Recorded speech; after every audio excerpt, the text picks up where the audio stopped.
Hello, this is TVWAN News. I'm Jasmine Jack. The population of Papua New Guinea is expected to reach 20 million by 2045 and exceed 21 million by 2050, according to the National Statistical Office and United Nations Population Fund population projections. The figures are based on the 2021 population estimates, which place the country's population at 11.78 million. The population of Papua New Guinea is expected to reach 20 million by 2045 and exceed 21 million by 2050. These population figures can support the planning for the future needs of the country using the mortality, fertility and migration data from the National Population and Housing Census 2011, the Demographic and Health Survey 2006 and 2016-18, and the Socio-Demographic and Economic Survey 2022.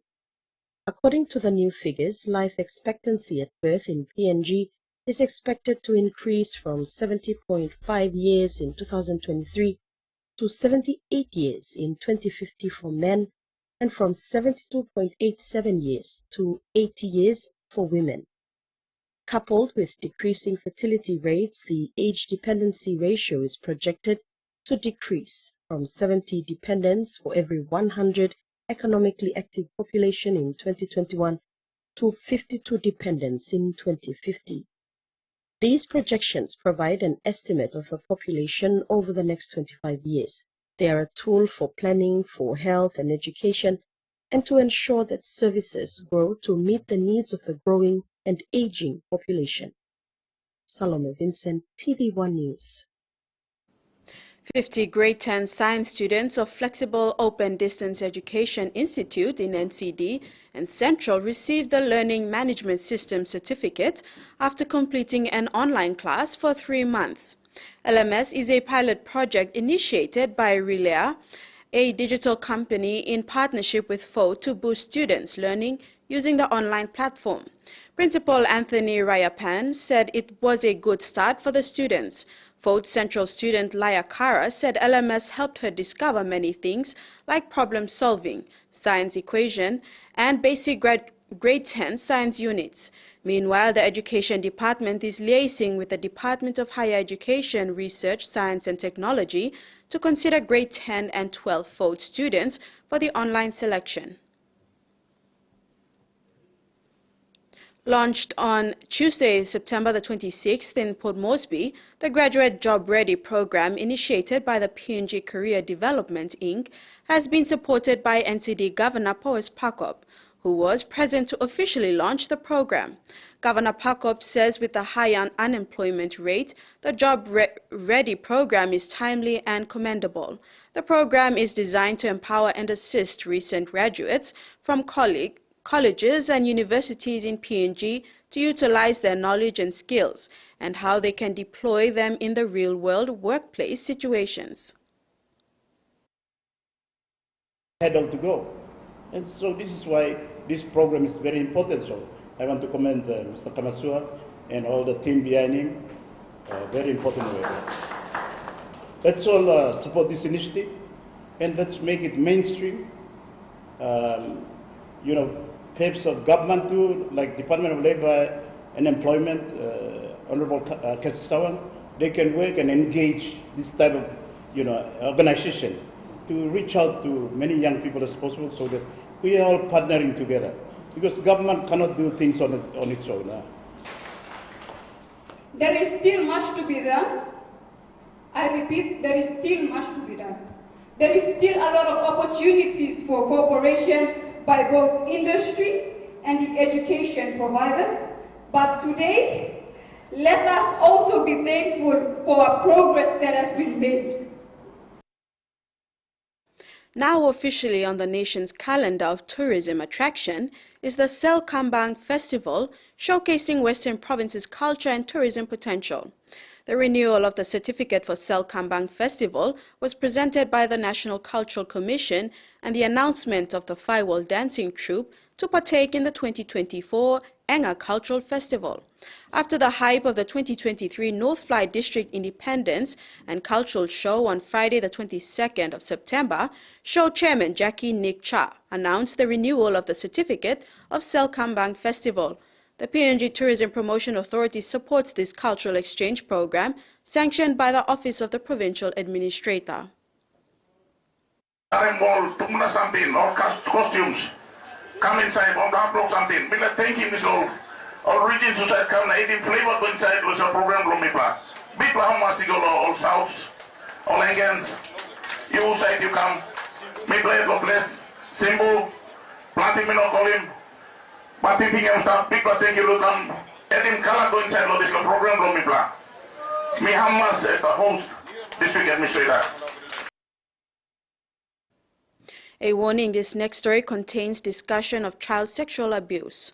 The findings of Tasmania's Child Sexual Abuse Inquiry have been handed down, with the state government committing to implement all 191 recommendations from the Commission. The contents of the report are a culmination of years of trauma.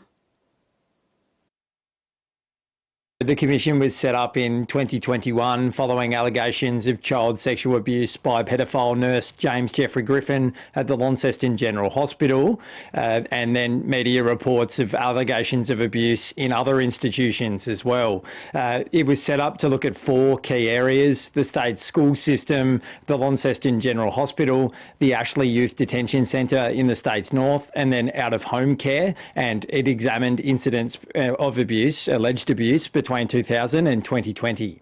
And so what did this inquiry find? Basically, it found a whole range of failures, mostly caused by bad systems. So systems that didn't respond properly to prevent children from being abused. And then when that abuse occurred, it didn't properly investigate those claims either. It also found outright hostility towards some of the state's most vulnerable children who are in those out-of-home care systems or in the Ashley Youth Detention Centre as well. It did find that children in state institutions at the moment are generally safe, although it expressed concerns about children in the out-of-home care system, which is foster care and group homes and those kind of settings, but then also at the Ashley Youth Detention Centre, where it found abuse has occurred for decades, and there's still a live and current risk of that abuse continuing to occur now. The head, the state's anti-corruption watchdog, has admitted ICAC's reputation has been damaged by failures linked to an investigation into a former high-profile public servant. Anne Vanstone says the conduct of some investigators was unacceptable, and it's regrettable the case wasn't adjudicated at trial. A culprit today relates to the watchdog's investigation into former Renewal SA boss John Hanlon. He was charged in 2020 with abuse of public office relating to trips he took to Melbourne and Germany, but twice the cases against him were dropped, with Mr Hanlon always maintaining his innocence. ICAC's handling of the Hanlon matter was subject to review by independent Inspector Philip Strickland, who found significant institutional failures by the organisation. Anti-Corruption Commissioner Anne Vanstone has now formally responded to that review. She says Mr Strickland made fair criticisms of the Commission, and she admits there were substantive errors in the investigation regarding Mr Hanlon's trip to Germany. Ms Vanstone says the failures were serious, which led to the case not being adjudicated at trial as it should have been. She also admitted the Commission's reputation had been damaged as a result, and Vanstone says she also prepared her report to deal with what she has described as falsehoods about the case. She says ICAC is a different organisation now to when it conducted the investigation of Mr Hanlon 4 years ago, having made changes to its operations. In sports, although winning with bonus points may sound easy, the Flying Fijians know it's actually quite difficult. Australia's 6-40 loss to Wales Monday has put Fiji in a good position to advance to the last 8.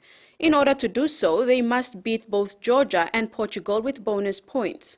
Head coach Simon Raiwalui understands this challenge and emphasizes the crucial need to prepare thoroughly to confront these opponents head-on.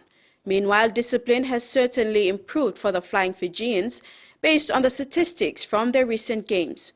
Fiji conceded 7 penalties against Japan, England and Australia, while there were 9 when they played France. Flying Fijians assistant coach Glenn Jackson says the team is trying its best to minimize the penalty count. Jackson believes it's the players who should be commended for sticking to the team's plan. Fiji faces Georgia on Sunday morning and the side will be named on Friday. It was reported that the Brisbane Broncos have been rocked by a number of injury scares ahead of the NRL Grand Final, with Reece Walsh, Adam Reynolds and Herbie Farnworth all receiving treatment at Tuesday's training session. The most serious issue appears to revolve around Farnworth, with the Star Centre leaving training early and not returning.